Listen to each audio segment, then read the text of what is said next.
¿Listo? ¿Todo bien? ¿El sonido? Bien. Bueno, hermanos, vamos a continuar estudiando Daniel capítulo 11, pero hoy vamos a hacer un alto porque quiero seguir fundamentando unas últimas partecitas de los versículos que no había fundamentado todavía y que van a ser la llave para los próximos estudios que van a seguir. Como se habrán dado cuenta los hermanos que nos siguen por internet, no es fácil estudiar Daniel capítulo 11. Se necesita mucha oración, mucho ayuno, estudiar sistemáticamente las escrituras y saber presentar correctamente los fundamentos. No es tan así nomás que yo voy a venir y voy a decir, y bueno, ¿qué es el rey del norte? Y el rey del norte es lo que yo pienso. No, no se puede decir así. Cada cosa que yo diga en la escritura tiene que estar fundamentada con la Biblia. Y después, si queremos, lo confirmamos con el espíritu de profecía. Pero todos tenemos que presentarlos con Biblia y con espíritu de profecía a la iglesia. Y a los que no son de la iglesia debemos saber presentarle con Biblia. Por ejemplo, si yo digo que el papado es el rey del norte, bueno, ¿cómo le presento a una persona que está fuera de la iglesia que el papado es el rey del norte? No le puedo ir a presentar con espíritu de profecía. Sin embargo, hermanos, la postura que tenemos nosotros, yo sí le puedo presentar a un mundano, a un gentil, que la postura que yo creo tiene que ver con Medio Oriente, porque hay comparación de textos, como lo vamos a ver hoy. Otra cosa, les quiero decir, otro punto que les quiero decir es que a partir de hoy, hermanos, ya es como que básicamente ya hoy terminamos con el tema de la guerra del Golfo Pérsico, que fue un cumplimiento parcial en el año 1991. A partir de mañana ya pasamos los otros eventos que tienen que ver con Medio Oriente y con el terrorismo mundial y que tienen que ver con lo que va a pasar a posteriores, ¿sí? Y lo que pasó después de la guerra del Golfo Pérsico en 1991. Le quiero agradecer también a los hermanos que nos siguen por internet, a los que quisieron escribirnos email, a los que escriben también sus comentarios en el foro y nos agradecen por estos temas. Al contrario, nosotros les queremos agradecer a ellos por escucharnos, por abrirnos las puertas de sus hogares a este grupo de estudios que tiene casi cerca de 15 o más de 15 años estudiando la Biblia, en donde han pasado una gran cantidad de personas por estas clases bíblicas. Entonces, hermanos, yo le quiero agradecer a todos los hermanos del foro que nos abren las puertas de sus hogares y que realmente tienen ganas de estudiar las Escrituras y ver qué significan las profecías bíblicas. A ellos nosotros les agradecemos. Bien, hermanos, para continuar ahora con el estudio, ¿sí? Este se llamaría Las catástrofes como juicios de Dios, parte 12p. Parte 12p. Y sería Daniel capítulo 11, versículo 40 al 45, y el título sería Fundamento bíblico de los lugares en cuestión, ¿sí? Fundamentos bíblicos de los lugares en cuestión, y vamos a hablar también un poquito de lo que es el monte deseable del santuario, que eso nunca he explicado qué significa. Y con esta clase de hoy, hermanos, con el fundamento que vamos a dar hoy, ya el que no crea esto, hermanos, ya creo que va a estar completamente equivocado, porque yo todo lo presento con comparación de texto con texto. Todo tiene que ver, hermanos, con texto y comparación de texto con textos. Exacto, es el monte de Sión, es Jerusalén. El monte deseable del santuario es la ciudad de Jerusalén, punto. Y así de sencillo, y así tendría que dar todos los temas yo y decirle eso y ya está, y nos vamos a la casa. Pero como los hermanos piden fundamento, y yo entiendo, hermanos, yo entiendo que pidan fundamentos porque nosotros podemos entender el tema, pero cuando vayamos a explicar la Biblia y a abrir las Escrituras ante la gente que no sabe y nos digan, ¿y por qué vos decís que el monte deseable del santuario es Jerusalén?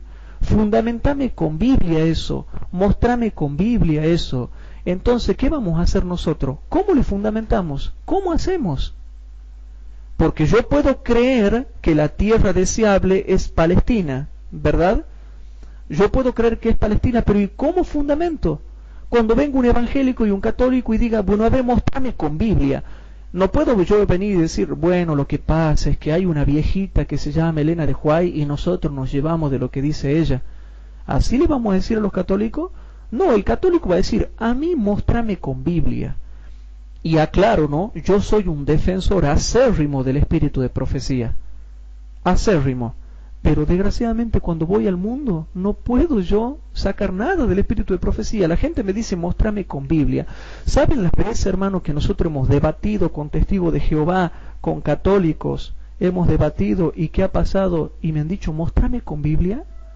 Y yo he tenido que agarrar y mostrarle con Biblia, hermano. No he podido yo decir, bueno, saco citas del espíritu de profecía, les voy a decir lo que dice mi pastor. No, me dicen, todos ellos me dicen, mostrame con Biblia. Entonces nosotros tenemos que tener un sólido fundamento para lo que creemos. Entonces, hermanos queridos, antes de comenzar el estudio, yo quiero hablar un poco con respecto a Daniel 11, 40 al 45 y lo que tiene que ver con la Tercera Guerra Mundial. El primer punto es el siguiente, hermanos. Si bien es cierto se va a dar una Tercera Guerra Mundial, no sabemos, yo no creo que va a ser igual que la Primera Guerra Mundial y la Segunda Guerra Mundial. Muchos creen que va a ser así y para mí va a ser una Tercera Guerra Mundial, pero no necesariamente va a ser igual que la Primera y la Segunda. ¿Por qué? Porque ya la tecnología ha avanzado y hoy en día ya no es necesario que un ejército viaje a algún lugar para guerrear con otro. Por ejemplo, si Rusia quiere pelear con nosotros, ¿qué se tiene que venir hasta acá, Rusia?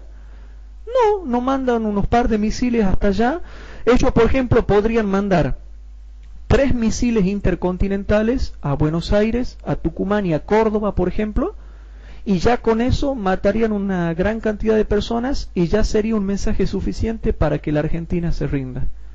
Ellos podrían mandar unos misiles nucleares de largo alcance, pero de poca intensidad de destrucción.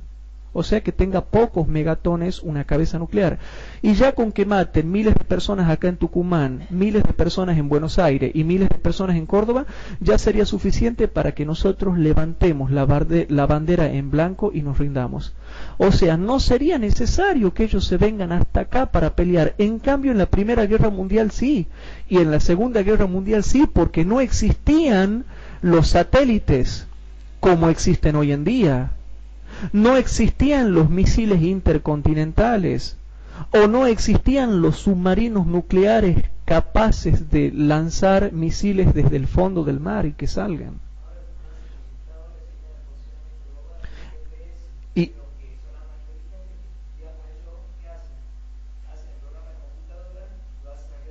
claro,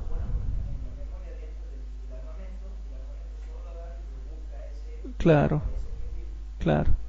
Claro, eso se llama el GPS o el Sistema de Posicionamiento Global.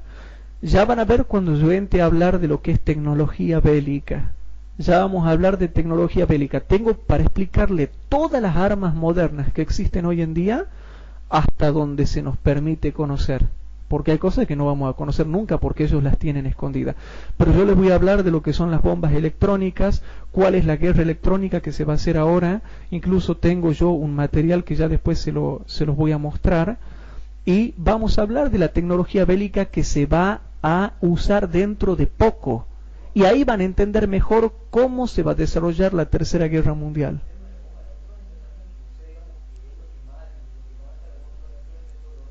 Y eso es viejo, ¿no? Eso es de la Guerra Fría, la bomba de neutrón. Yo no me quiero imaginar lo que hay ahora. Es decir, yo sé lo que hay ahora, pero ya después les voy a explicar lo que es la tecnología bélica que se va a ir ahora desarrollando para este tiempo y que decía la hermana White, se inventarán poderosos instrumentos de destrucción, pero eso ya lo vamos a hablar después. Yo le voy a explicar qué significa esa cita y qué tiene que ver con la tecnología bélica que se va a usar dentro de poco. Ahora bien, hermanos, yo había dicho ayer que la Iglesia Adventista del Séptimo Día es un movimiento profético con un mensaje profético definido para este tiempo como verdad presente. Hermanos, nosotros tenemos un mensaje profético y hay gente que nos escribe escribe emails o deja comentarios en el foro diciendo que los temas son muy interesantes. Yo le agradezco a estos hermanos. Pero ¿saben por qué dicen que son interesantes? Porque nadie está predicando con respecto a esto, porque no le están dedicando atención al estudio con oración para entender qué cosa ha dicho la hermana White. Yo anoche leí una cita donde la hermana White dice: se inventarán instrumentos de destrucción, instrumentos bélicos de destrucción, y ella lo está diciendo. ¿Y qué significa eso? Hay que entrar a estudiar y explicar, que ya próximamente lo vamos a explicar. Pero hermanos, la gente siempre habla del Papa y del Papa y del Papa, y la tienen con el Papa. Y todos los otros acontecimientos que dan vuelta a nuestro alrededor. Hermanos, ¿cómo puede ser que los espiritistas, los astrólogos, los mayas, ellos están hablando de una tercera guerra mundial? Ellos ya anticipaban la caída de las Torres Gemelas. Y resulta que nosotros, que tenemos la poderosa palabra de Dios y el poderoso espíritu de profecía, no sabemos nada de nada. Lo único que sabemos es que el Papa nos va a perseguir y que va a dictar una ley dominical. Eso es lo único que sabemos. ¿Y todo el mundo sabe más que nosotros? No, hermanos. Yo les voy a mostrar que la Biblia y el espíritu de profecía declaran todo lo que va a pasar ahora, pero que la gente no lo entiende porque no es realmente estudiosa. Yo reniego a veces con muchas personas que se hacen los estudiosos, pero de estudioso no tienen nada, hermano, porque si fuesen estudiosos habrían discernido a la perfección lo que está revelado en las Escrituras y en el espíritu de profecía. Y vamos a ver bien cada una de esas cosas, hermanos. Hay gente que dice así, hermanos, hay gente que dice así. No, dice, ya no hay más profecías. La única profecía que quedaba por descubrir era la de los 2300 días, que terminó en el año 1844, el día 22 de octubre, en otoño. O sea, la única profecía que quedaba para el tiempo del fin, que quedaba que se cumpla, era la profecía de los 2300 años, que comenzó en el otoño del 457 a.C. y termina el 22 de octubre del año 1844. Esa es la única profecía que queda, ya no quedan más profecías.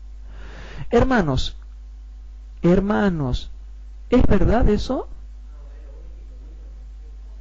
Bien ahí, es la última profecía con fecha, pero cuidado, hay hermanos que nos leen esto, miren, en Evento de los Últimos Días, página 33 y 36, Eventos de los Últimos Días, y hay hermanos que interpretan mal esto, ¿no? Eventos de los Últimos Días, página 33, dice así: no hemos de saber el tiempo definido ni para el derramamiento del Espíritu Santo, ni para la venida de Cristo. Hermanos, ¿sabemos la fecha exacta para cuando se dicte la ley dominical en Estados Unidos? ¿Para el derramamiento del Espíritu Santo? ¿Para el reavivamiento y la reforma? ¿Para el fin del tiempo de gracia? ¿Para la primera plaga? ¿Para la sexta y la séptima? No se sabe, hermanos, ya no hay ninguna profecía desde 1844 en adelante que tenga fecha definida. Ahora, claro, la única profecía en donde se va a dar el día y la hora de la venida de Cristo es la profecía de los 7 truenos, que después la vamos a estudiar, pero esa se la va a dar en la séptima plaga, cuando comience la séptima plaga con la liberación del pueblo de Dios. Pero esa todavía falta que se cumpla. Ahora, todas las demás profecías, lógico que tienen una fecha, pero no las conocemos. Ya Dios no ha revelado las fechas en que se van a cumplir. Entonces, esto es lo que dice la profeta de Dios en Eventos de los Últimos Días, página 33, y dice así: no hemos de saber el tiempo definido, ni para el derramamiento del Espíritu Santo, ni para la venida de Cristo. ¿Por qué Dios no nos ha dado este conocimiento?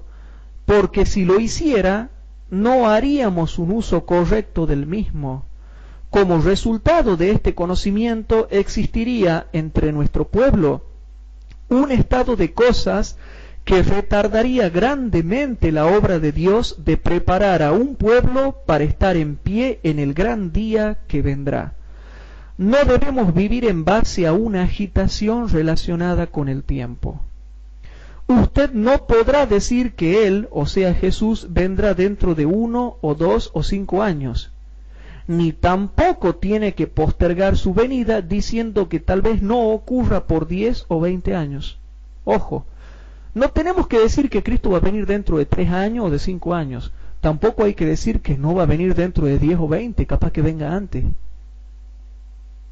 No tenemos ni que decir que viene rápido poniendo una fecha, ni tampoco decir que no va a venir nunca o que se va a tardar mucho. Entonces lo que está diciendo la hermana White en la página 33 es que ya no hay una fecha definida para los próximos eventos que tienen que ocurrir. Ahora, en la página 36 hay también otra cita que muchos hermanos interpretan mal y dice así: declaré definidamente a estas personas fanáticas, noten, declaré definidamente a estas personas fanáticas en las reuniones espirituales celebradas en Jackson que estaban haciendo la obra del adversario de las almas que se hallaban en tinieblas. Pretendían poseer una gran luz según la cual el tiempo de gracia terminaría en octubre de 1844. Entonces declaré en público, noten hermanos, entonces declaré en público que al Señor le había placido mostrarme que no habría una fecha definida para el mensaje dado por Dios desde 1844. ¿Cómo? Entonces declaré en público que al Señor le había placido mostrarme que no habría una fecha definida para el mensaje dado por Dios desde 1844. Por eso es que hay algunos hermanos de carácter laico que se equivocan en este tema cuando interpretan la profecía de Daniel capítulo 12, porque ellos dicen que los 1260 días, los 1290 días y los 1335 días tienen una aplicación para el futuro a partir desde el momento en que se dé la ley dominical. Y esa es una teología satánica que está sacada de una teóloga estudiosa que se llama Marian Berry, y que de ahí están todos los seguidores del pastor Zagarra, que dicen de que todos esos periodos proféticos tienen que ver con el tiempo del fin, y lo aplican basándose en Daniel capítulo 12, y lo aplican para el tiempo del fin, poniendo fechas. Pero la hermana White dice que a partir del año 1844 yo no puedo poner ningún tipo de fecha para ningún periodo profético. O sea, profecía sí hay, y lo que sí vamos a saber es el orden cronológico de las profecías, pero ya no hay fecha definida para ninguna profecía a partir del año 1844. Hermano, yo puedo predicar todas las profecías que se van a cumplir, puedo decir el orden cronológico de esas profecías y puedo decir cuán cercanas están. Yo les puedo decir, hermanos, ya se viene la ley dominical, pero no puedo poner fecha, porque yo no sé cuándo va a salir. ¿Sí, ver?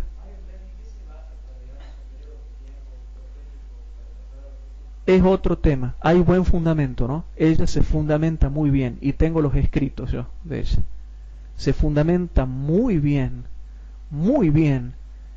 pero cuando uno lo estudia en profundidad, yo tengo el estudio hecho acerca del continuo, que ya después les voy a mostrar en Daniel capítulo 12, todo un estudio de profundización para mostrar por qué Marian Berry se equivoca. Pero ojo, es muy estudiosa la mujer y parece muy coherente lo que predica. Pero yo la he estudiado mucho más a ella, y de manera bien incisiva, y muestro que ella está equivocada. Pero ese es otro tema, no puedo explicarlo ahora porque es largo el tema ese, tiene que ver con el continuo, ¿sí? Sabe bien a quién usar. Marian Berry es una profesora de Biblia, ya jubilada, que junto con su esposo han estudiado los libros de Daniel y de Apocalipsis y el libro del Cantar de los Cantares, y se dedicaron a hacer una interpretación demasiado especial de Daniel capítulo 12. Y está muy bien fundamentada, pero cuando uno estudia en profundidad algunas cosas, yo le razono mucho, yo le hago ataque y defensa al tema que ella hace, y descubro que se equivoca de acá hasta la China, hermanos. Y acá la hermana White la condena a ella. La condena a ella porque ella pone fechas. Ellos consideran, cuando se dé la ley dominical en Estados Unidos, o básicamente así es el tema, empiezan a contar 1260, 1290, 1335, y van determinando la fecha del fin del tiempo de gracia y hasta la fecha de la venida de Cristo. Y cometen un error, hermanos, porque aquí en la página 36 la hermana White dice, noten lo que dice la hermana White: entonces declaré en público que al Señor le había placido mostrarme que no habría una fecha definida para el mensaje dado por Dios desde 1844. Punto, se terminó. Y ellos que son tan laicos y tan amantes del espíritu de profecía, yo no sé por qué no tienen discernimiento espiritual para entender lo que ella ha dicho acá. Noten otra cita.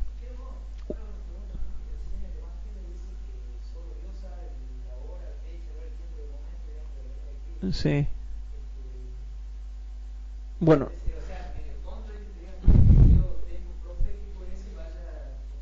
Igual. Igual. Igual. La verdad que no sé. La verdad que no sé por qué hacen esas cosas, pero bueno. Otra cita, hermanos. Nuestra posición ha sido de esperar y velar, sin que se proclame un tiempo o fecha en que tenga lugar entre el fin de los periodos proféticos de 1844 y el momento de la venida de nuestro Señor. ¿Cómo? Nuestra posición ha sido de esperar y velar, sin que se proclame un tiempo o fecha que tenga lugar entre el fin de los periodos proféticos en 1844 y el momento de la segunda venida de nuestro Señor. Entonces, ¿qué está diciendo? No hay que poner fecha. Entre el año 1844 y la segunda venida de Cristo, no hay que poner fecha, dice ella. Otra cita. La gente no tendrá otro mensaje acerca de un tiempo definido. Ninguno de nosotros. Pero ojo, sí vamos a saber la cercanía. Cuando se vaya acercando la ley dominical, cuando se vaya acercando el movimiento de reavivamiento y reforma, cuando se vaya acercando la lluvia tardía, sí vamos a saber que se acerca. Y vamos a saber el orden cronológico de las profecías, pero no la fecha definida ya de nada, hermanos. Noten, la gente no tendrá otro mensaje acerca de un tiempo definido. Después de este lapso, Apocalipsis 10, 4 al 6, que ahora abarca desde 1842 a 1844, no puede haber ningún cómputo definido de tiempo profético. El cálculo más prolongado llega hasta el otoño de 1844.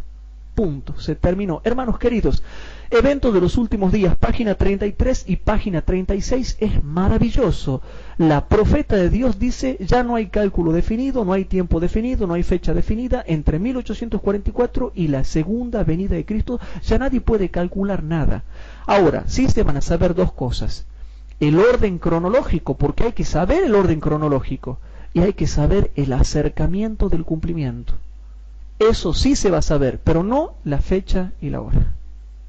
Ahora, hermanos, antes del año 1844 sí teníamos profecías definidas con fechas. Por ejemplo, antes del año 1844 teníamos la profecía de los 70 años del cautiverio del pueblo de Dios en Babilonia. Tenemos la profecía de las 70 semanas, la profecía de los 2300 años, la profecía de los 1260 años, la profecía de los 1290 años, la profecía de los 1335 años, la profecía de los 391 años y 15 días de Apocalipsis capítulo 9, el año del bautismo de Cristo, el año de su muerte, el año del cierre de gracia para el pueblo judío. Todo eso, hermanos, se conocía bien. Y otras profecías más que están en el Antiguo Testamento que se dieron y que tenían un tiempo definido y que Dios dijo cuándo se iban a cumplir. Y todas están antes del año 1844 y tenían fecha definida. Pero, hermanos, a partir del año 1844 hay un montón de profecías que todavía faltan que se cumplan, y que tenemos que saber el orden cronológico en que se van a cumplir y que tenemos que saber cuándo se acerca el cumplimiento de ellos, pero que ya no tienen fecha definida. Hermanos, los espiritistas, los falsos profetas, los evangélicos, los católicos, los carismáticos, los pentecostales, todo el mundo anda profetizando acerca de los acontecimientos que están por ocurrir, y nosotros somos los únicos que no sabemos nada. No, hermanos. Hay muchas profecías que nosotros tenemos que saber y que están en la Biblia y que están en el espíritu de profecía, pero que no tienen fecha definida. Por ejemplo, el falso reavivamiento de las iglesias caídas. Conflicto de los siglos, página 517, dice que antes de que venga el verdadero reavivamiento se profetiza que habla un falso reavivamiento entre las iglesias caídas. El movimiento dominical, que es el movimiento en favor del domingo, que ahora ya lo estamos viendo por todos lados. Los gremios, los sindicatos, la iglesia católica, las iglesias protestantes, todos están promoviendo un movimiento en favor del domingo para que se dé la ley dominical, y es una profecía que no tiene fecha definida y se está cumpliendo. La ley dominical en la nación de Estados Unidos es otra profecía que también pronto se va a cumplir, pero no sabemos la fecha. El reavivamiento y la reforma dentro de la iglesia adventista también está profetizado y no hay fecha definida para esa. El derramamiento de la lluvia tardía es otra profecía que se va a dar dentro del pueblo adventista y no sabemos tampoco la fecha. La predicación mundial del Evangelio es otra profecía que todavía se tiene que cumplir cuando se lo predica con poder y no tenemos fecha definida.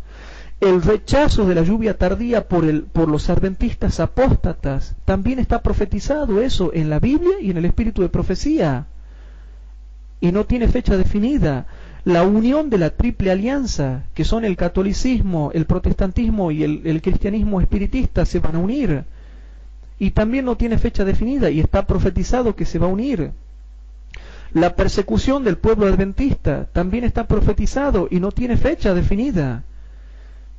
Las señales de la segunda venida de Cristo está profetizado y no tenemos fecha de cuándo se van a seguir cumpliendo el resto de las señales que todavía falta que se cumplan. Hermanos, el fin del tiempo de gracia se tiene que cumplir y no hay fecha definida para eso, y está profetizado en la Biblia y en el espíritu de profecía. Las 7 postreras plagas también están profetizadas, se tienen que cumplir y no hay fecha definida. La caída de las Torres Gemelas, la guerra del Golfo Pérsico, la Tercera Guerra Mundial, la venida del Anticristo, la liberación de la 7ª plaga, la resurrección especial, las manifestaciones espiritistas, la guerra del Armagedón, etcétera, etcétera, etcétera. Hay un montón de profecías que todavía se tienen que cumplir y que no sabemos la fecha, y que nunca vamos a saber la fecha definida, pero que sí vamos a saber dos cosas: el orden cronológico en que se tienen que cumplir y el acercamiento de ellas. Aquí en Tucumán, ya desde el año 1972 o 74, ya los adventistas veníamos enseñando que iba a haber un conflicto en Medio Oriente. Y cuando llegó la guerra del Golfo Pérsico, nos dimos cuenta de que eso iba a pasar.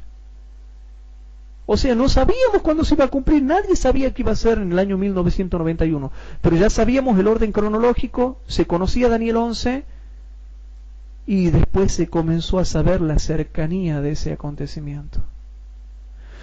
Entonces, hermanos, ¿a qué quiero llegar yo con esto? A que es interesante, hermanos, lo que vamos a ver. Vamos a 1 de Corintios capítulo 13, versículo 8 al 12. Vamos a ver Biblia. 1 de Corintios capítulo 13, versículo 8 al 12. Vamos a ver hasta cuándo vamos a tener profecías. En 1 de Corintios capítulo 13, versículo 8 al 12, dice lo siguiente, presten atención.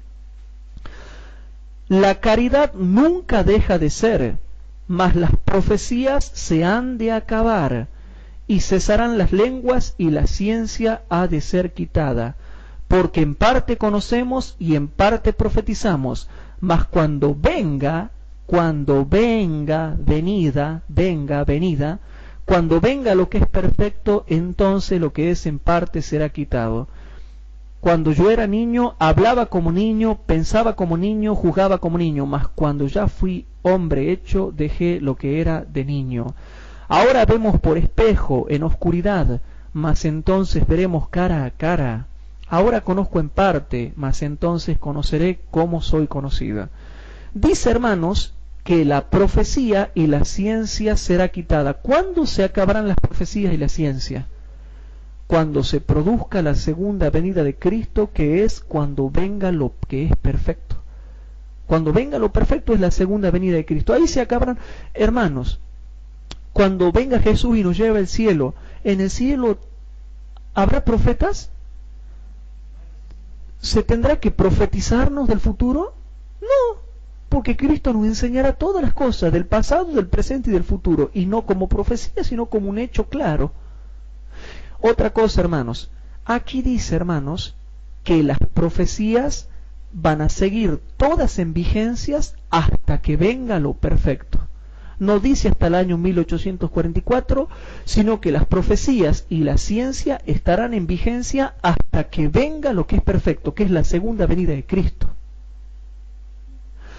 Entonces, nosotros tenemos que seguir estudiando profecías y enseñando profecías hasta que venga lo que es perfecto. Nada más que hacemos una división. Hay dos tipos de profecía, las con fecha definida y las que no tienen fecha definida. Todas las profecías que tenían fecha definida llegan hasta el año 1844. Y las que no tienen fecha definida, que todavía se tienen que cumplir, son desde el año 1844 hasta la segunda venida de Cristo. Y disculpen que caiga en la redundancia. De esas profecías no se va a saber la fecha, pero sí se saben dos cosas: su orden cronológico y su acercamiento. Pero aquí dice claro, hermanos, que todavía tenemos que seguir profetizando, tenemos que seguir conociendo, y que todavía las profecías no se van a acabar. Ya llegamos a eso. Pero ¿a qué quiero llegar? Vamos a tener profecía y ciencia, profecía y ciencia, profecía y ciencia hasta que venga lo perfecto. Y hermanos, todavía no ha venido lo que es perfecto. Por lo tanto, todavía seguimos agarrándonos de la ciencia y de la profecía. Y de paso aquí yo les hago una profundización de este tema. Hay de aquellos hermanos que no valoran la ciencia y la profecía. Yo, hermanos, hasta que venga lo que es perfecto, yo valoro la ciencia y la profecía. Otra cosa, vamos a lo que decía acá María José. Apocalipsis capítulo 12, versículo 17. En Apocalipsis capítulo 12, versículo 17, hablando de nosotros, dice: entonces el dragón fue airado contra la mujer y se fue a hacer guerra contra los otros de la simiente de ella, los cuales guardan los mandamientos de Dios y tienen el testimonio de Jesucristo. Y bueno, si lo comparamos texto con texto, en Apocalipsis 19:10 dice de que el testimonio de Jesucristo es el espíritu de profecía. Hoy en día tenemos profecía y tenemos el espíritu de profecía. Hermanos, este librito bordó, rojo o bordó, o marrón oscuro, es el espíritu de profecía. Y yo les hago una pregunta, hermanos. ¿Aquí está profetizado lo que va a pasar en el futuro? Sí. ¿Lo profetiza con fecha definida? No, pero es profecía. Entonces, hermanos, esta es la perfección del conocimiento que nosotros necesitamos tener y entender. Aquí hay un montón de profecías que todavía se tienen que cumplir, pero no se nos da la fecha definida en la cual se van a cumplir. ¿Qué dice? Ah, también. Y encima, como dice acá Bernardo, todavía falta que se derrame el Espíritu Santo. Y cuando venga la lluvia tardía vamos a profetizar más todavía, porque muchos tendrán los dones de ciencia, de profecía y de qué sé yo y qué sé cuánto, un montón de dones extraordinarios que el Espíritu Santo le dará a muchas personas. Y seguiremos profetizando y conociendo y profetizando y conociendo y profetizando y conociendo. Como lo dice 1 Corintios 13, versículo del 8 al 12. Otra cosa, hermanos, segunda de Pedro capítulo 1, versículo 19 al 21. En segunda de Pedro capítulo 1, versículo 19 al 21, vamos a ver algo interesante, hermanos. En segunda de Pedro capítulo 1, versículo 19 al 21, dice así: tenemos también la palabra profética más permanente. Hermanos, las profecías de la Biblia siempre son seguras y siempre son permanentes, antes de 1844 y después de 1844. Nada más que antes de 1844 se las daba con fecha definida y después de 1844 se da el orden cronológico de las profecías, pero no la fecha definida. Tenemos también la palabra profética más permanente, a la cual hacéis bien de estar atentos como a una antorcha que alumbra en el lugar oscuro hasta que el día esclarezca y el lucero de la mañana salga en vuestros corazones. Aquí se está refiriendo también hasta la segunda venida de Cristo. Entendiendo primero esto, que ninguna profecía de la Escritura es de particular interpretación. Por eso, hermanos, es que yo hago hincapié que los hermanos están interpretando mal Daniel 11, porque están teniendo interpretación privada. ¿Qué es una interpretación privada? Cuando no te muestran el texto, el contexto y la comparación de texto.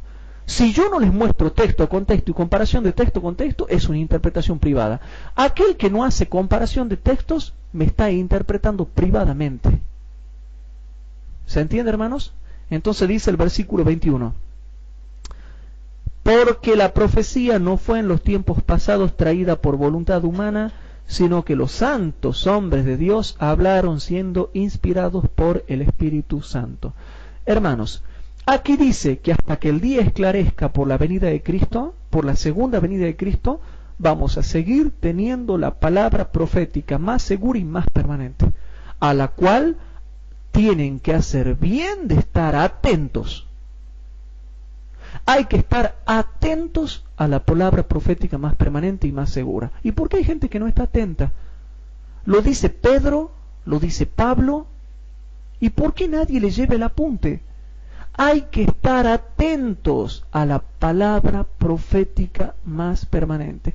Y hay gente que dice, no, ¿para qué vamos a estudiar Biblia? ¿Para qué estudian tantas profecías? Lo importante es Cristo, lo importante es tener el carácter de Cristo. Y resulta que ellos ni lo reflejan a Cristo, ni lo tienen a Cristo moldeado en su interior. No tienen nada en una realidad. Aquí dice claramente, y hay de aquel que no le obedezca a Pablo y a Pedro. Hay que estar atentos a la palabra profética más permanente. Y hay gente que dice, no, ¿para qué van a estudiar mucha profecía? Eso te ensoberbece, eso te pone orgulloso. No, mentira, hermanos, eso te pone ferviente, te hace valiente, te hace fervoroso, te hace pisar tierra y te hace ver en qué lugar de la historia estás parado. Todos los que estudian profecía son los que tienen un espíritu encendido, son los que tienen entusiasmo, son los que tienen valor para predicar la palabra de Dios y son los que hoy en día están despiertos para dar el mensaje que tiene que ser dado al mundo. Los que no estudian doctrinas y profecía son los que andan divagando, hablando de sentimientos y puro sentimentalismo y nunca llegan a tener el valor de proclamar la verdad como tiene que ser realmente en Cristo Jesús. Por eso están apagados, porque no estudian doctrina y no estudian profecía. Y Pablo ya lo había dicho, ahora es necesario la profecía y la ciencia, porque todavía no ha venido lo perfecto. Entonces, hermanos, algo para tener en cuenta. Entonces vamos a Daniel capítulo 11, hermanos. Habiendo hecho esta salvedad, ¿cómo puede ser que nosotros no vamos a saber todas estas cosas? Y ya van a ver que la Biblia tiene secretos poderosos para el tiempo del fin y nos revela todas las cosas que van a pasar con detalle, hermanos, con detalle. Daniel capítulo 11 vamos a seguir estudiando ahora. En Daniel capítulo 11, hermanos, dice el versículo 40, empero al cabo del tiempo el rey del mediodía se acorneará con él, y el rey del norte se levantará contra él como tempestad, con carros y gente de a caballo y muchos navíos, y entrará por las tierras e inundará y pasará. ¿Sí? Bueno. Entonces habíamos dicho que el rey del sur era el mundo árabe, y vendrá la tierra deseable. ¿Por qué se le llama deseable? Porque era deseada por Dios. Lo habíamos visto en toda la comparación de textos en las clases pasadas. Y deseable también por su pueblo. Y muchas provincias caerán, mas éstas escaparán de su mano, Edom, Moab y lo primero de los hijos de Amón. Hermano, toda esta zona, cuando se habla de Edom, cuando se habla de Moab, cuando se habla de Amón, cuando se habla de la tierra deseable, todo eso está en Medio Oriente. Y hermano, les vuelvo a repetir, son zonas geográficas que están ubicadas en Medio Oriente. Y de paso les quería explicar algo. Si yo voy, hermanos, al versículo 16, en el versículo 16 dice, y el que vendrá contra él hará su voluntad, ni habrá quien se le pueda parar delante, y estará en la tierra deseable, la cual será consumida en su poder. Hermanos, todos aquí están de acuerdo en que vienen los romanos contra los seleucidas, y los romanos los terminan dominando a los seleucidas, y después terminan consumiendo la tierra deseable.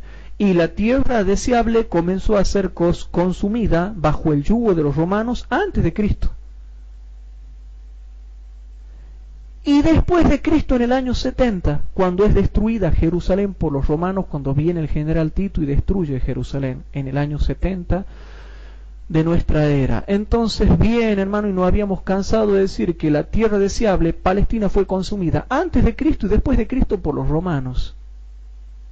Y ya ahí nomás yo me doy cuenta que si es consumida después de Cristo, significa que después de Cristo se le sigue llamando tierra deseable. Y resulta que acá en el versículo 41 dice, y vendrá a la tierra deseable, que sigue siendo Palestina, Judea, Jerusalén. Pero hermanos, en ninguna parte me dice de que ahora acá la tierra deseable es otra cosa. Los hermanos que dicen que el rey del norte es el papado, dicen que ahora acá la tierra deseable es Estados Unidos. Pero ¿dónde está la comparación de textos? ¿O en qué parte de acá del contexto de Daniel 11, hermanos, en qué parte de acá del capítulo 11 me dice que ahora ha cambiado el significado? ¿Por qué en el versículo 16 es Palestina y ahora acá es otra cosa, en otra parte del planeta, en otra parte en otro continente, cruzando todo el océano Atlántico? Bueno, digamos que yo acepto que acá la tierra deseable es Estados Unidos. Digamos que yo digo, bueno, muchachos, yo renuncio a mi postura. Ahora a mí se me da la gana de creer de que ahora la tierra deseable es Estados Unidos. Y salgo saltando contento y voy por la calle yo contento diciendo, ahora la tierra deseable es Estados Unidos. Y viene un católico, un protestante y un espiritista y me dice, a ver, mostrame con Biblia eso. No, lo que pasa es que hay una cita de una señora que era profeta en mi iglesia, que nosotros la acomodamos acá para decir, bueno, está bien, pero mostrame con Biblia, no me mostré lo que dice la señora. No te puedo mostrar, no hay. ¿Así vamos a responder? No, hermanos, la tierra deseable sigue siendo Palestina porque no hay ningún versículo entre el versículo 16 y el versículo 41, no hay ningún versículo que me diga que se haya cambiado el significado de la tierra deseable y que antes la tierra deseable era Palestina y ahora es Estados Unidos. Tendría que haber entre el versículo 16 y el versículo 41 algún versículo llave que explique que ahora se ha cambiado de significado para lo que sería la tierra deseable. Y no hay nada, hermanos. El lineamiento explicativo del ángel viene siendo el mismo. Y no me da a entender nada. El ángel es como que se queda callado y sigue su explicación, dando por entendido que el significado de la tierra deseable sigue siendo exactamente el mismo. Bernardo. La tierra prometida o la tierra deseable es lo mismo, ¿sí? Era la Canaán de esa zona, que después ellos ocuparon la parte que iba a ser de Palestina, ¿sí? Que después era un poco grande, porque después en la parte norte estuvo Israel y en la parte del sur estuvo el reino de Judá. La capital de Israel era Samaria y en el sur de Judá era Jerusalén, ¿sí? El reino de Judá. Ahora, hermanos, en el versículo 41 dice, y vendrá a la tierra deseable. La tierra deseable es Palestina, Judea. Y muchas provincias caerán, mas estas escaparán de su mano, Edom, Moab y lo primero de los hijos de Amón. Bueno, eso no vamos a explicar, ustedes ya son expertos en eso. Versículo 42, asimismo extenderá su mano a las otras tierras. ¿Cuáles son estas otras tierras? Las otras tierras árabes.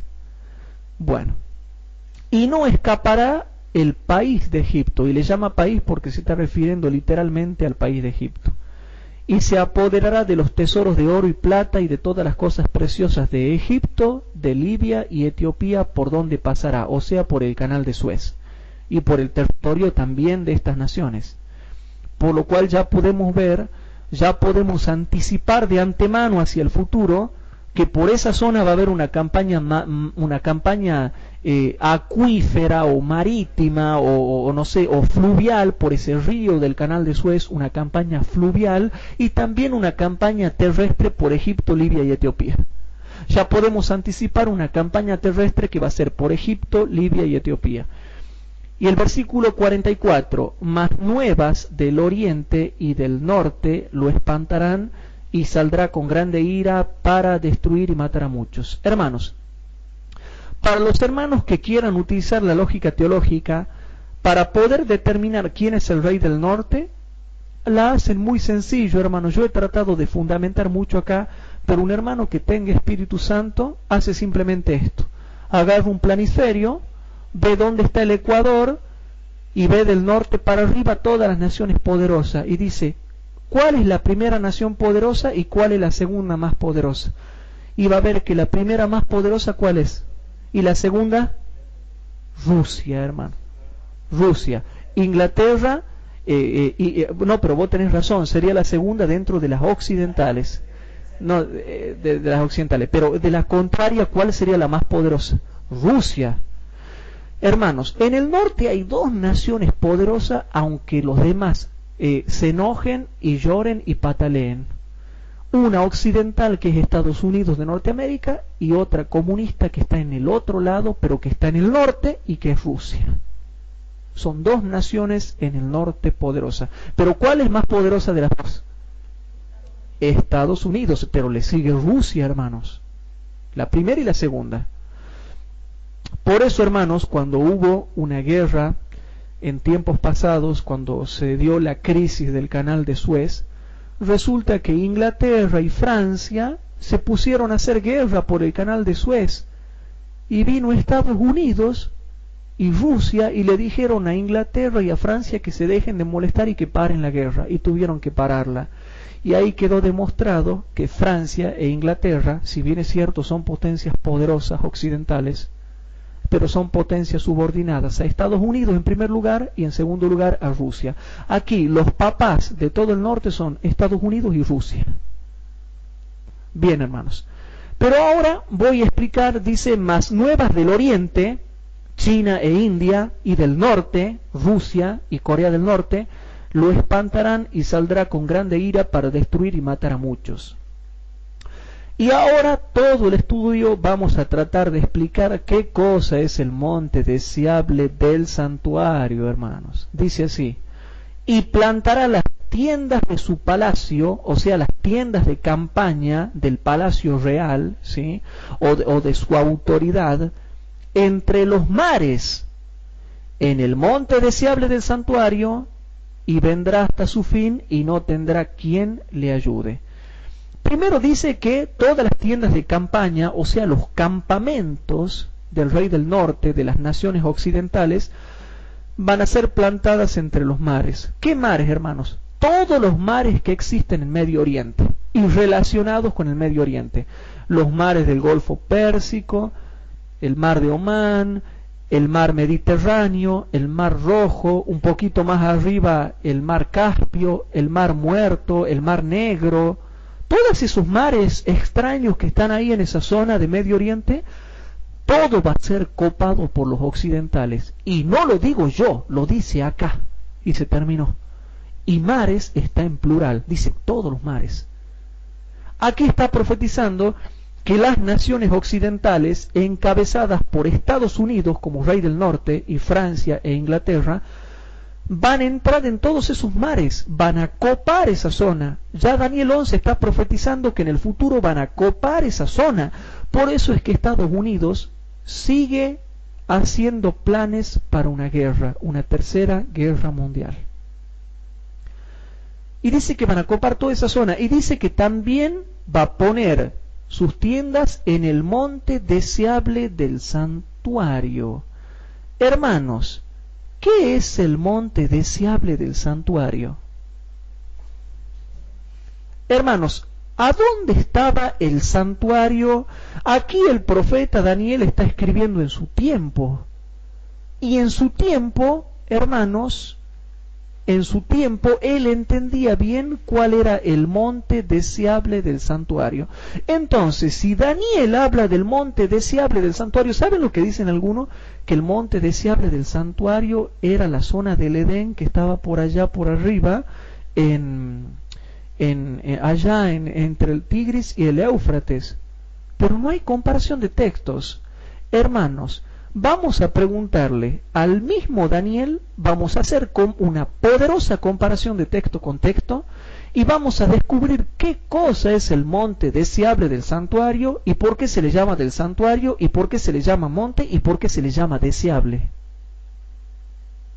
Vamos a comparar texto con texto. Y el mismo Daniel explica. Vamos a Daniel capítulo 9, versículos 16 y 20. En Daniel capítulo 9, versículos 16 y 20. Hermanos, dice así. Hermanos, ¿cuál fue el último reino en ser llevado cautivo? ¿Cuál fue el reino, mejor dicho, que fue llevado cautivo a Babilonia? ¿Israel o Judá? Judá, hermanos. Y noten lo que dice el versículo 16 y el versículo 20. Está orando el profeta Daniel y humillándose ante el Señor y dice así: oh Señor, según todas tus justicias, apártese ahora tu ira y tu furor de sobre... Y hermano, por favor, utilicen la inteligencia y relacionen todas las palabras a ver si se dan cuenta qué cosa es el monte deseable del santuario.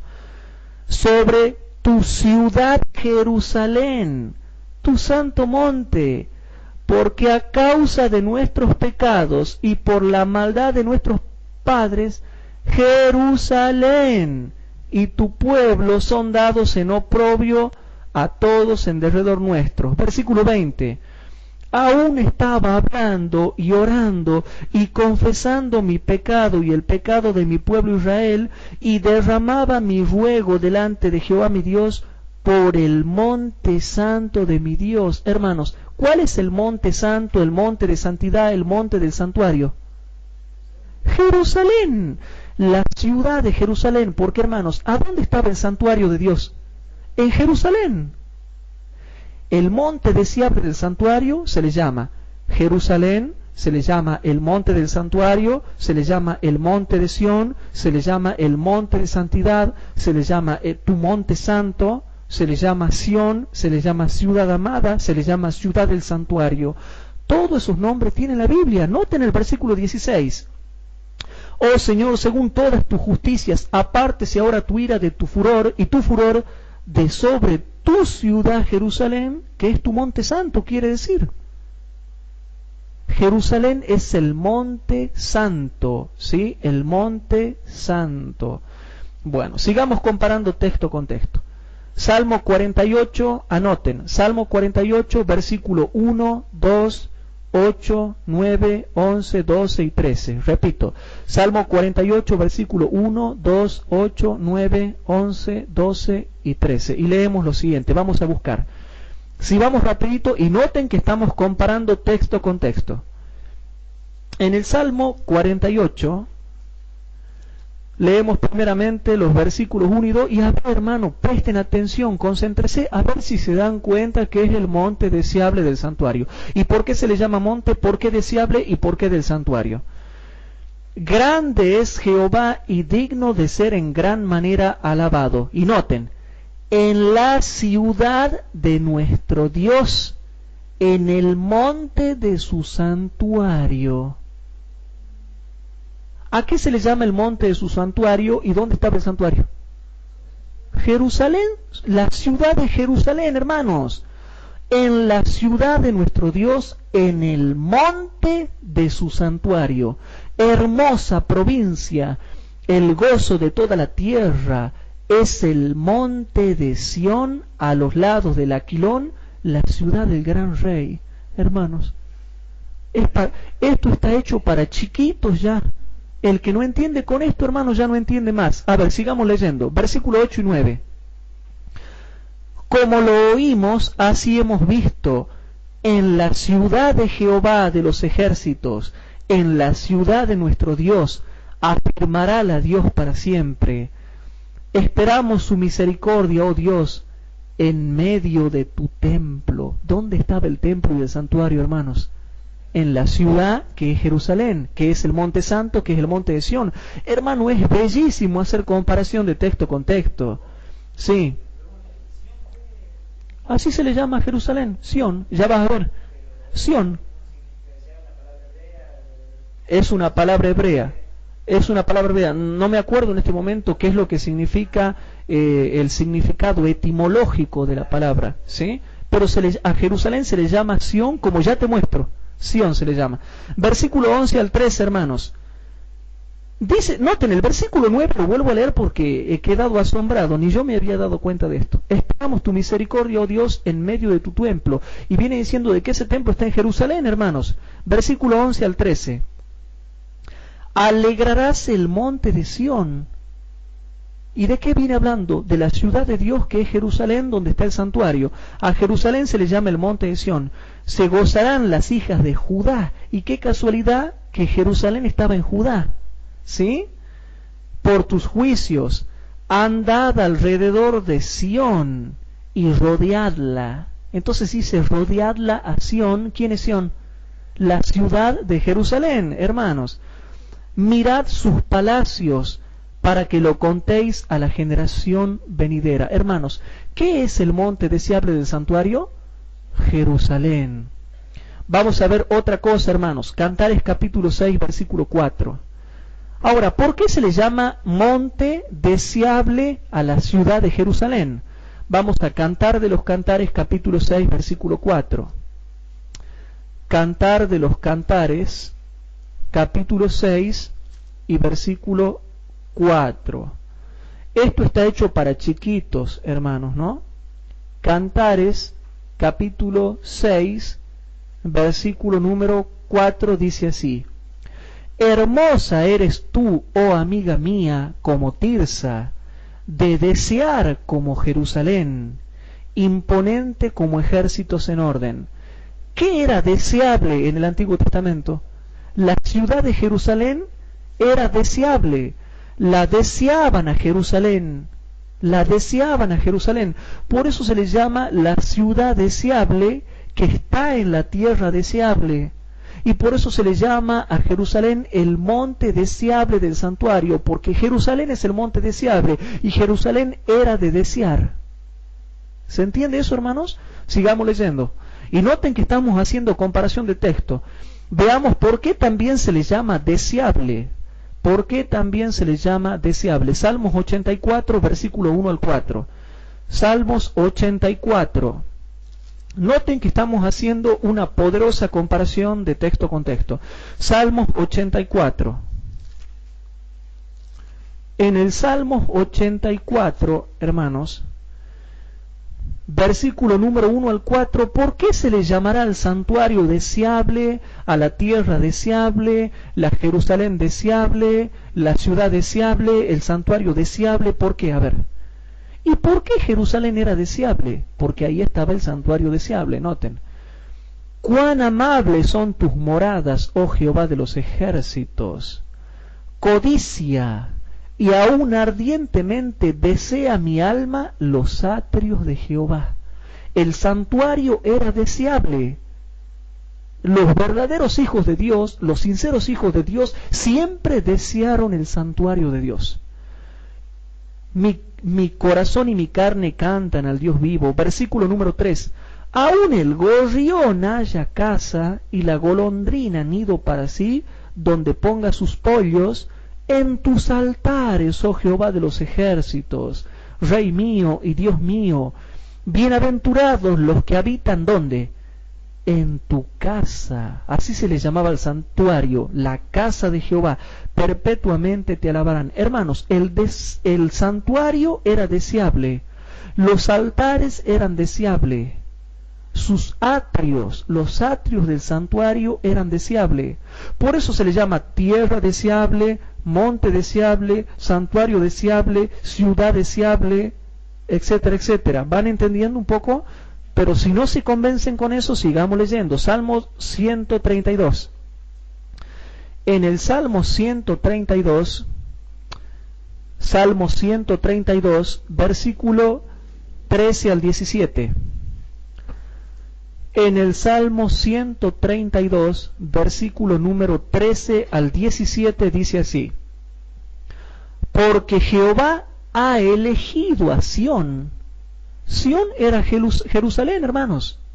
Sión era Jerusalén. Y noten lo que dice: porque Jehová ha elegido a Sión, deseóla por habitación para sí. Dios la deseó a Jerusalén por habitación para sí. Por eso Sión es deseable y por eso se llama el monte deseable. Y cuando le pregunten a ustedes, María José, a ver Bernardo, explícame con Biblia por qué a Jerusalén se le llama monte deseable.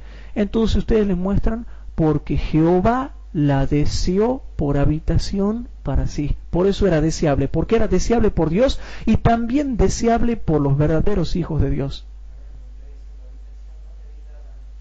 En ese tiempo habitaba en el santuario que estaba en Jerusalén. ¿Sí?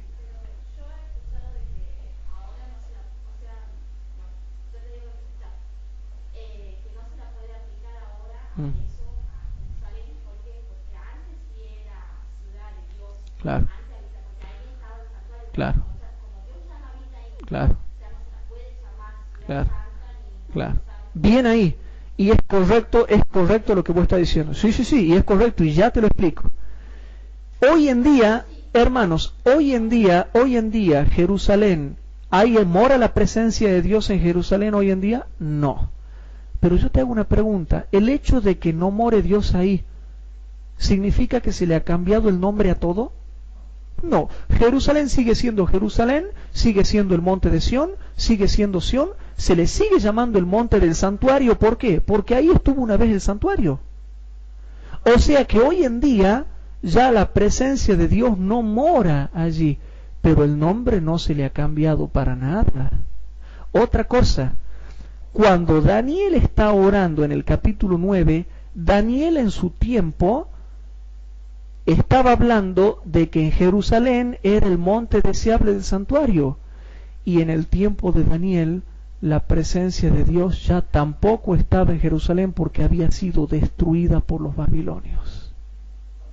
¿Y se le cambió el nombre porque había sido destruida por los babilonios?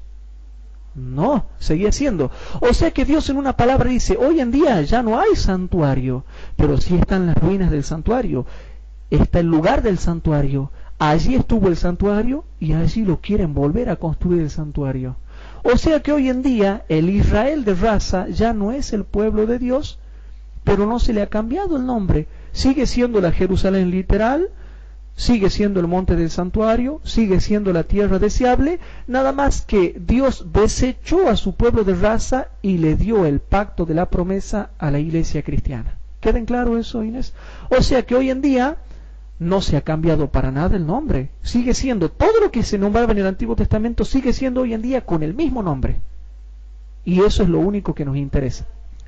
Bien, está bien. Ahora, hermanos queridos, dice el versículo 13, Salmo 132, 13: porque Jehová ha elegido a Sión y deseóla por habitación para sí. Este es mi reposo para siempre. Aquí habitaré porque la he deseado. ¿Ven por qué a Jerusalén se le llama el monte deseable del santuario? Porque se cansa de decir la Biblia que Dios la deseó por habitación para sí. Y dice: a su mantenimiento daré bendición, sus pobres saciaré de pan, asimismo vestiré a sus sacerdotes de salud, hablando de los sacerdotes que estaban en Jerusalén. Y sus santos darán voces de júbilo. Allí, o sea, en Jerusalén, haré reverdecer el cuerno de David. He prevenido lámpara a mi ungido. A sus enemigos vestiré de confusión, mas sobre él florecerá su corona. Hermanos, entonces, ¿qué es el monte deseable del santuario? Jerusalén. Y no interesa que hoy en día ya no haya santuario en Jerusalén. No interesa, hermanos, para nada. No me interesa a mí, ni les interesa a ustedes, de que hoy en día el pueblo judío de raza ya no sea pueblo de Dios. Eso no nos interesa. Lo mismo, todo sigue teniendo el mismo nombre. para que sepamos ubicar en la profecía cómo se van a cumplir estas cosas. Y cuidado, otra cosa que quiero aclarar. Si bien es cierto, hoy en día el pueblo judío de raza ya no es pueblo de Dios, lo mismo hay profecías en la Biblia acerca del pueblo Israel de raza, que ya después vamos a estudiar eso, ¿sí? Así que hay profecías sobre la iglesia cristiana y también sobre el Israel de raza. Y hay profecías en el Antiguo Testamento y en el Nuevo Testamento. Y en el Nuevo Testamento específicamente en Lucas capítulo 21, cuando se habla de la restauración del pueblo judío, cuando dice que Jerusalén sería hollada por los gentiles hasta que el tiempo de los gentiles se cumpla.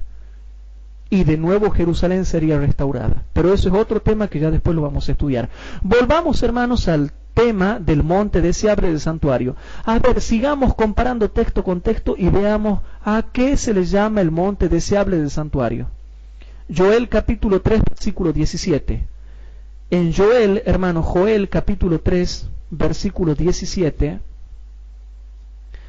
En Joel capítulo 3, versículo 17, dice lo siguiente: y conoceréis que yo soy Jehová vuestro Dios, que habito en Sión. Noten, hermanos, que habito en Sión, monte de mi santidad. Sión, monte, otras versiones dicen monte del santuario, ¿sí?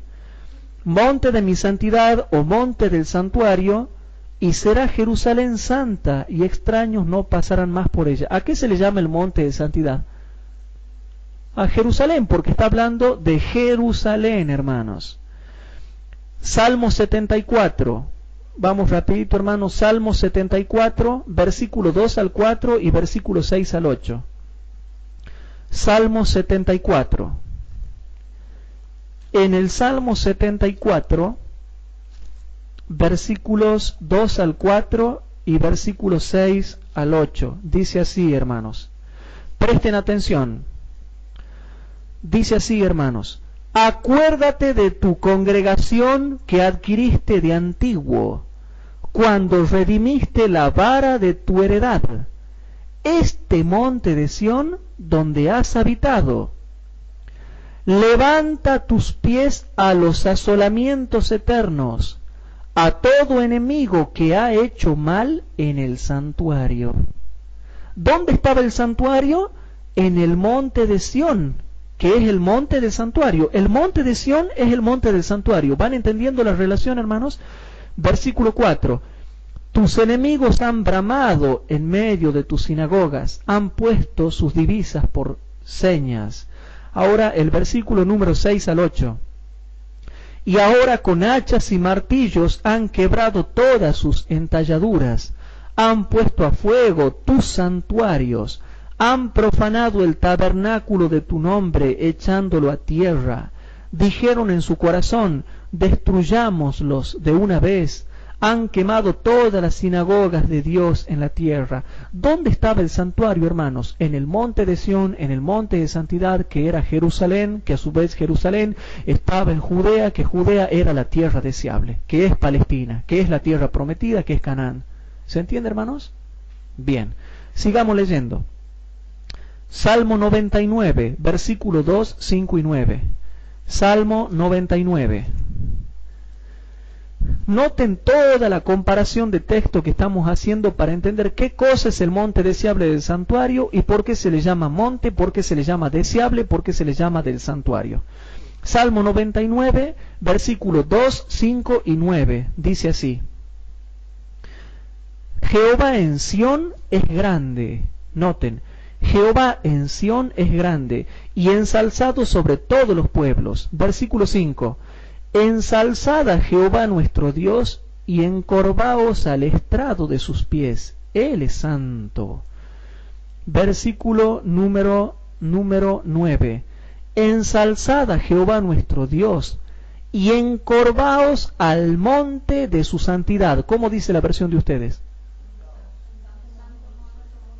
Encorvaos al monte de su santidad, porque Jehová nuestro Dios es santo.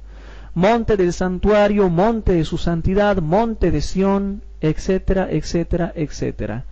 Salmo capítulo 2, versículo 6. Comparamos esto con el Salmo número 2, versículo 6. En el Salmo número 2, versículo 6, Salmos número 2, versículo 6, dice así: Yo empero he puesto mi rey, hablando del rey David, habla tanto de David como del Mesías, pero aquí hablando del rey David, David reinó en Jerusalén, hermanos, en Judá.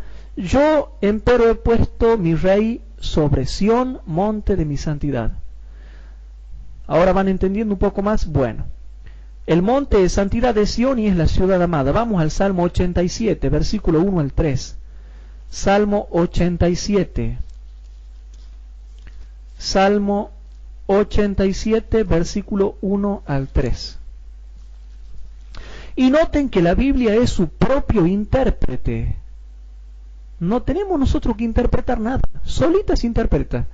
Salmos 87, versículo 1 al 3. Dice así: Su cimiento, dice, es en montes de santidad. Ama Jehová las puertas de Sión. Y si Sión tiene puertas, ¿qué puede ser Sión? ¿Qué tenía puertas? La ciudad de Jerusalén, hermanos. Ama Jehová las puertas de Sión más que todas las moradas de Jacob. Cosas ilustres son dichas de ti, ciudad de Dios. Entonces, por el contexto inmediato, ¿a qué se le llama Sión? A la ciudad de Dios, que es Jerusalén. ¿Se entiende, hermanos? Bueno, como si esto fuera poco, vamos, Salmo 43, versículo 3 y 4. En el Salmo 43, hermanos, Salmo 43, versículo 3 y 4, Salmo 43, versículo 3 y 4 dice así, presten atención: Envía tu luz y tu verdad, estas me guiarán, me conducirán al monte de tu santidad. Noten, hermanos, al monte de tu santidad y a tus tabernáculos, porque ¿dónde estaban los santuarios de Dios, el lugar santo y el lugar santísimo? En el monte de su santidad, que era Jerusalén. Y entraré al altar de Dios, al Dios de mi alegría. ¿Y dónde estaba el altar de Dios? En el santuario que estaba en Jerusalén. ¿Se entiende eso? Que es el monte de Sión, que es el monte del santuario y que es la ciudad amada. Zacarías capítulo 8, versículo 1 al 5. Zacarías capítulo 8. En Zacarías capítulo 8 vamos a ver a qué cosa se le llama el monte deseable del santuario. Zacarías capítulo 8, versículo 1 al 5 dice así. Presten atención. Noten, hermanos: Y fue a mí palabra de Jehová de los ejércitos diciendo: Así ha dicho Jehová de los ejércitos: Yo he celado a Sión con grande celo y con grande ira la celé. Noten que habla de Sión. Noten que habla de Sión. ¿Y qué será Sión? El contexto explica: Así dice Jehová: Yo he restituido a Sión y moraré en medio de Jerusalén, y Jerusalén será llamada ciudad de verdad, y el monte de Jehová de los ejércitos, monte de santidad. Así ha dicho Jehová de los ejércitos: aún han de morar viejos y viejas en las plazas de Jerusalén, y cada cual con bordón en su mano por la multitud de los días. Y las calles de la ciudad serán llenas de muchachos y muchachas que jugarán en las calles. El monte de su santidad, el monte de Sión, y Sión es Jerusalén, hermanos. La ciudad de Jerusalén, que hoy en día está en lo que nosotros le llamamos Israel, actualmente para hoy. Segunda de Crónicas, capítulo 6, versículos 5 y 6. Segunda de Crónicas, capítulo 6. Segunda de Crónicas, capítulo 6, versículos 5 y 6, dice lo siguiente, presten atención: Dice así: desde el día que saqué mi pueblo de la tierra de Egipto, ninguna ciudad he elegido de todas las tribus de Israel para edificar casa. Y noten, para edificar casa, o sea, santuario, donde estuviese mi nombre, ni he escogido varón que fuese príncipe sobre mi pueblo Israel. Y noten el verso 6: mas a Jerusalén he elegido para que en ella esté mi nombre, y a David he elegido para que fuese sobre mi pueblo Israel. ¿Qué ciudad se de Dios, o sea, para que esté el santuario ahí? Jerusalén, hermanos, que es el monte del santuario. Salmo 76. A ver, ¿por qué puse esto? No sé por qué puse esto. Vamos a ver, Salmo 76, versículo 1 y 2. En el Salmo 76,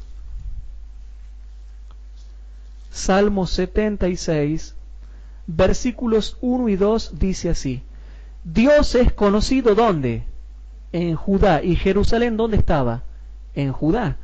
Dios es conocido en Judá, en Israel es grande su nombre, y en Salem está su tabernáculo y su morada o su habitación en Sión. Jerusalén es Sión, hermanos. Salem es Jerusalén, ¿sí?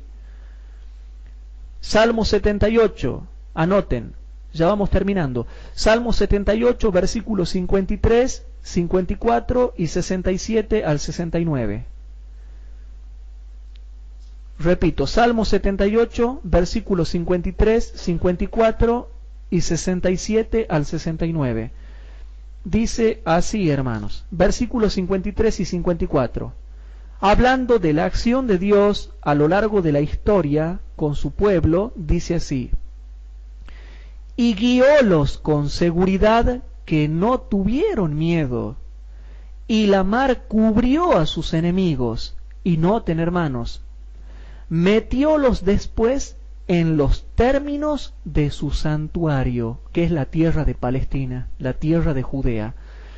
Y metiólos después en los términos de su santuario, en este monte que ganó su mano derecha. ¿Cuál es el monte del santuario, hermanos?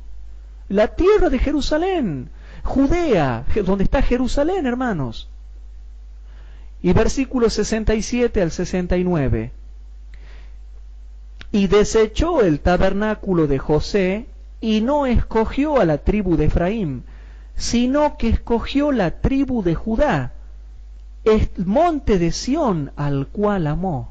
Noten, hermanos, el monte de Sión al cual amó, y edificó su santuario a manera de eminencia, como la tierra que cimentó para siempre. ¿Se va entendiendo, hermanos? ¿Se va entendiendo cuál es el monte deseable del santuario? Bueno, Lamentaciones capítulo 2, versículo 1 y 15. Lamentaciones capítulo 2, versículo 1 y 15. En Lamentaciones capítulo 2, versículos 1 y 15, dice lo siguiente, hablando de la ciudad de Jerusalén, que es el monte de Sión, dice lo siguiente, hermanos, dice así, verso 1: ¿Cómo oscureció el Señor en su furor a la hija de Sión? Derribó del cielo a la tierra la hermosura de Israel. ¿Cuál es la hermosura de todo Israel, hermanos? Jerusalén. Y no se acordó del estrado de sus pies en el día de su ira. El estrado de sus pies, ¿dónde estaba antiguamente? En Jerusalén, hermanos. Versículo 15. Dice así: todos los que pasaban por el camino batieron las manos sobre ti, silbaron y movieron sus cabezas sobre la hija de Jerusalén, diciendo: ¿es esta la ciudad que decían de perfecta hermosura, el gozo de toda la tierra? ¿Por qué era deseable? Porque Dios la amaba, Dios la amó, Dios la eligió, Dios la escogió para siempre. ¿Se va entendiendo, hermanos, cuál es el monte deseable del santuario? Y el último texto, segunda de Crónicas 34, versículo 14 al 19. Es el último texto que leemos y hacemos un comentario final para terminar. Segunda de Crónicas 34. En segunda de Crónicas, segunda de Crónicas 36, perdón hermanos. Segunda de Crónicas capítulo 36, versículo 14 al 19. Noten cómo al final, cuando se produce la invasión de Nabucodonosor para llevar cautivos de los judíos a Babilonia, uno de los últimos relatos que hay. Versículo 14 al 19 dice así: y también todos los príncipes de los sacerdotes y el pueblo aumentaron la prevaricación, siguiendo todas las abominaciones de las gentes y contaminando la casa de Jehová. Noten que acá ya comienza a hablar del santuario de Dios, que es la casa de Jehová, la cual él había santificado en Jerusalén. ¿Dónde estaba el santuario, hermanos? ¿Dónde estaba la casa de Dios? En Jerusalén. Versículo 15.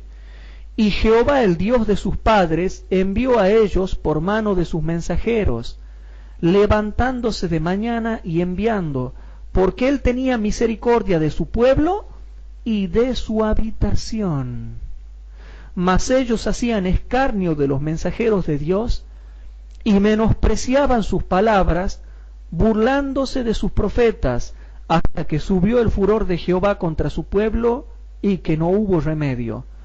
Por lo cual trajo contra ellos al rey de los caldeos, que era Nabucodonosor, que mató a cuchillo sus mancebos en la casa de su santuario, sin perdonar joven, ni doncella, ni viejo, ni decrépito, todos los entregó en sus manos. Asimismo, todos los vasos de la casa de Dios, noten, grandes y chicos, los tesoros de la casa de Jehová y los tesoros del rey y sus príncipes, todo los llevó a Babilonia. Y noten el 19, hermanos. Los que quedaron del cuchillo, versículo 19, y quemaron la casa de Dios y rompieron el muro de Jerusalén y consumieron al fuego todos sus palacios y destruyeron todos sus vasos como deseables.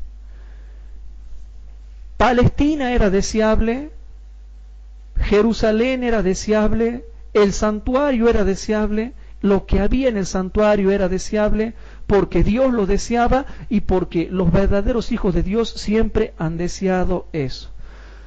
Ahora, hermanos, ¿qué quiero terminar comentándole yo con esto? Vamos a Daniel capítulo 11, hermanos. Vamos a Daniel capítulo 11 ahora.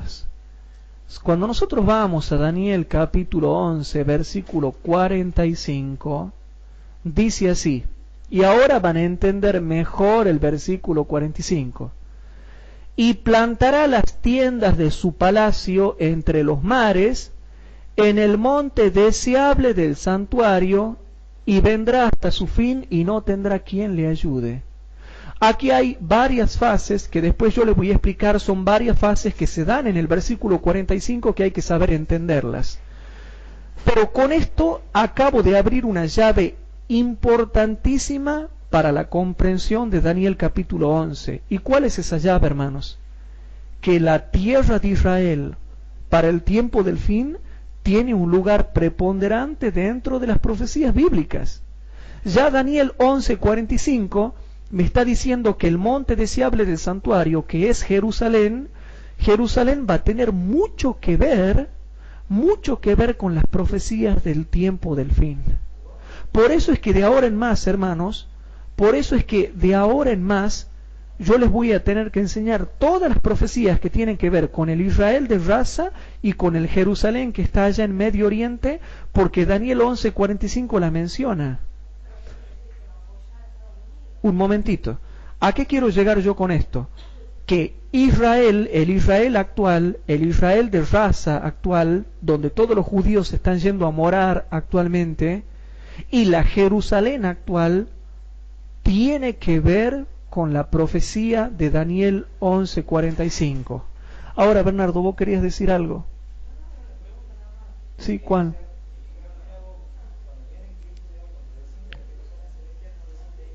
No, en el monte de las olivas, pero no mezclemos la profecía porque si no ya nos hacemos todo un problema. Pero eso es en la tercera venida de Cristo. Claro, claro. Bien, y ahora, ¿qué decía María José? Y bueno, Israel juega un papel importante. Daniel 11:45 deja en claro que Israel, la Jerusalén de ahora, juega un papel importante en el tiempo del fin. Y también está diciendo algo de lo cual no me quiero adelantar, que vos recién los dijiste.